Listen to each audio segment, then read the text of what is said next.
Un encuentro con su palabra, porque secase la hierba, marchitase la flor, mas la palabra de Dios permanece para siempre.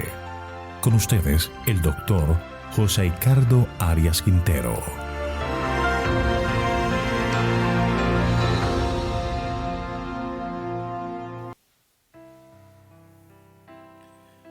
Vamos a estudiar Ezequiel capítulo 19. Para ello vamos a pedir la bendición de nuestro Dios. Querido Señor, en este momento especial queremos acercarnos a ti para agradecerte por todas tus maravillosas bendiciones, la oportunidad que nos da de comenzar este día alabando y glorificando tu nombre.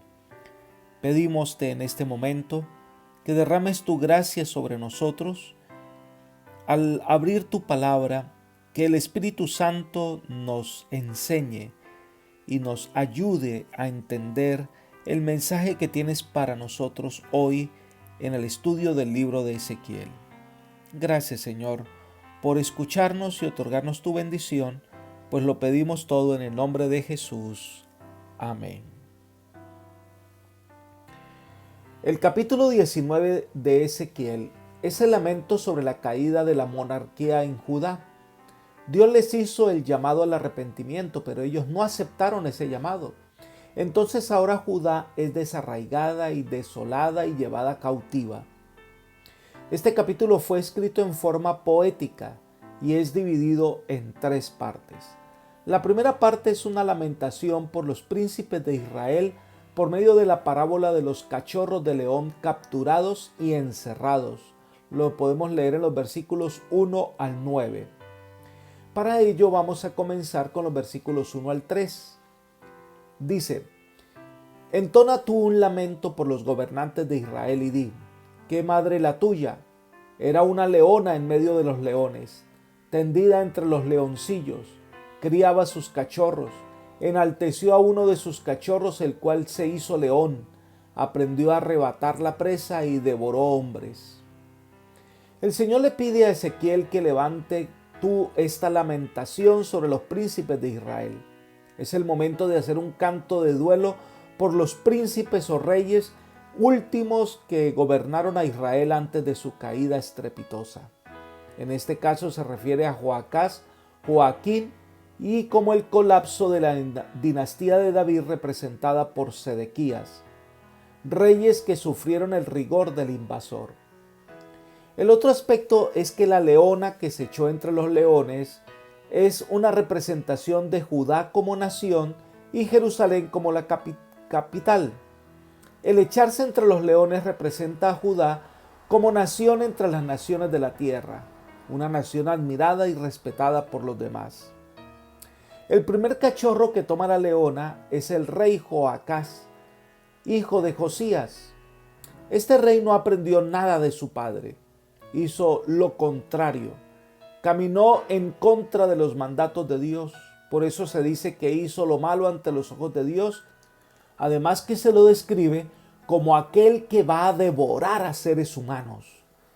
En Ezequiel capítulo 22, el versículo 27, se describe esta situación diciendo: sus príncipes en medio de ella son como lobos que arrebatan presa, derramando sangre para destruir las almas, para obtener ganancias injustas. Al parecer en este entonces había dos tendencias políticas, los proegipcios y los antiegipcios.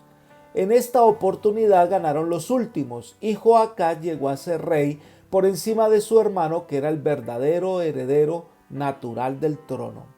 Joacás iba en contra de Egipto. Por eso el versículo 4 dice: las naciones oyeron de él y fue cazado en la trampa de ellas, y lo llevaron con ganchos a la tierra de Egipto. Este rey arrogante duró poco tiempo en el poder, solo 3 meses, ya que el faraón Necao vino y lo depuso como rey y se lo llevó preso a Egipto. Leamos el relato histórico en segundo libro de Crónicas, capítulo 23, versículos 33 y 34. Dice: y lo puso preso faraón Necao en Ribla, en la provincia de Hamat, para que no reinase en Jerusalén. e impuso sobre la tierra una multa de 100 talentos de plata y uno de oro. Entonces Faraón Necao puso por rey a Eliaquim, hijo de Josías, en lugar de Josías su padre, y le cambió el nombre por el de Joacim, y lo tomó a Joacás y lo llevó a Egipto y murió allí. Este rey, que hizo lo malo ante los ojos de Dios en el poco tiempo que reinó, mostró ser un rey violento y cruel, y fue depuesto de su lugar por su enemigo, el faraón de Egipto. Volvamos a Ezequiel capítulo 19, y entonces en los versículos 5 al 9 habla de otro leoncillo que la leona hizo subir. Leamos. Al ver que había aguardado demasiado y que se había perdido su esperanza, tomó a otro de sus cachorros y lo puso por león. Él merodeaba entre los leones y se hizo león. Aprendió a arrebatar la presa y devoró a hombres. Arruinó sus palacios y asoló sus ciudades. Quedó desolada la tierra y su plenitud a causa del ruido de sus rugidos. Entonces arremetieron contra él la gente de las provincias de alrededor. Extendieron sobre él su red y fue cazado en la trampa de ellas. Con ganchos lo pusieron en una jaula y lo llevaron al rey de Babilonia. Lo metieron en la prisión para que su voz ya no fuera oída sobre los montes de Israel. Aquí se refiere al rey Joaquín. Pasa por alto el reinado de Joacim, el que había puesto el faraón Necao. En Segundo de Reyes, capítulo 24, versículos 8 y 9 se dice: de 18 años era Joaquín cuando comenzó a reinar y reinó en Jerusalén 3 meses. El nombre de su madre fue Neusta, hija de Elnatán de Jerusalén, e hizo lo malo ante los ojos de Jehová, conforme a todas las cosas que había hecho su padre. Este rey hizo lo malo ante los ojos de Dios, además de ser un rey que saqueó fortalezas. Una de las características de este rey y que se destaca en la narración es la manera en cómo él atacó y despojó a las viudas. Lo que el hebreo da a entender es que éste conoció a las viudas, lo cual daría a entender que en vez de proteger a las viudas, que era su deber como rey, lo que había hecho era abusar de ellas, era arrogante, las despojó de lo que tenían derecho. Entonces, como resultado de su rebelión contra Babilonia, fue tomado por los babilonios, llevado cautivo, y el orgullo que ostentaba como rey pasó. Ezequiel dice que le pusieron en una jaula y lo encadenaron. Encadenado lo llevaron al rey de Babilonia. Este rey ahora es llevado como una presa de batalla, exhibido como un animal, como un botín de guerra. Ahora, con esta experiencia tan terrible, uno esperaría que lo que estaba pasando fuera una lección objetiva de los claros resultados de la rebelión, y que esto debía hacer que el pueblo y el rey Sedequías buscaran al Señor contritos, pero lamentablemente no fue así. Los seres humanos se enceguecen con el pecado, tratan de buscar otras explicaciones, miran a otro lado, pero no aprenden de las lecciones ajenas, y por eso son llevados por el camino de la muerte. La segunda parte del capítulo presenta a Judá como una vid robusta, versículos 10 al 12, y nos habla de la desolación de Judá bajo el reinado de Sedecías. Leamos. Tu madre era como una vid en tu viña plantada junto a las aguas. Era fructífera y llena de ramas a causa de la abundancia de sus aguas. Ella tenía varas fuertes para cetros de gobernantes. Se elevó su estatura hasta las nubes, se hizo visible por su altura y por la abundancia de sus ramas. Pero con ira fue arrancada y derribada a tierra. El viento del oriente secó su fruto, sus varas fuertes fueron quebradas y se secaron. El fuego las consumió. Israel es una vid plantada en la viña del Señor. Ese era su plan especial. Esta vid tuvo varias fortalezas. Se refiere a reyes que fueron destacados, reyes que marcaron la diferencia en la historia de Israel y llevaron a la nación a ser una nación que fue grande entre las naciones de la tierra. Pero lamentablemente la maldad de sus reyes pues pasó por alto lo que habían hecho los reyes buenos.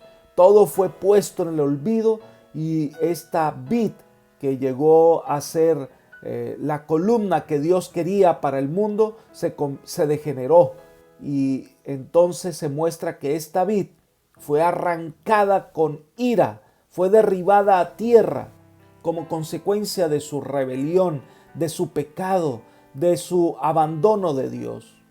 Es una descripción de la deportación en la época de Joaquín, cuando 10,000 israelitas fueron llevados cautivos a Babilonia y fue despojado el templo de sus riquezas. Esta vid fue llevada a una tierra seca, es decir, a Babilonia. Y el capítulo termina con los versículos 13 y 14. Leamos. Ahora está trasplantada en el desierto, en una tierra seca y sedienta, y ha salido fuego de la vara de sus renuevos, el cual consumió su fruto. En ella no ha quedado una vara fuerte, un cetro para gobernar. Este es un lamento, y como lamento servirá. Cuando fue trasplantada a un lugar que no es el suyo, a una tierra rodeada de desierto, se refiere al cautiverio babilónico. Es el triste final de la nación de Israel, debido a su rebelión y debido a que Sedequías, que había jurado lealtad al rey de Babilonia, se rebeló contra él. Entonces Babilonia vino y destruyó completamente a Judá y quemó la ciudad. De esta manera se dio fin a la vid y a sus ramas. Entonces termina el capítulo diciendo que este es un lamento y se usará como un canto de luto. No fue una destrucción final de Israel, pero es una situación triste. Una nación fuerte y cuya belleza era el tema de todas las naciones de la tierra, queda ahora destruida como una vara quemada, debido a sus elecciones y debido a que decidió irse en contra de la bondad de Dios. Amigos y hermanos, el pecado no vale la pena. La rebelión no deja nada bueno. El seguir constantemente un camino de desobediencia nada deja bueno. Es hora de recapacitar, de aprender estas lecciones objetivas y rendirnos a los pies del Salvador para alcanzar misericordia y perdón. Dios quiere darte vida eterna, pero es tu elección lo que hará posible esta realidad. Debes entonces entregar tu vida al Señor. Que hoy sea ese día en que tengas ese encuentro personal con el Salvador. Que el Señor te acompañe y te conduzca por sendas de justicia y paz. Es mi oración por ti. Amén.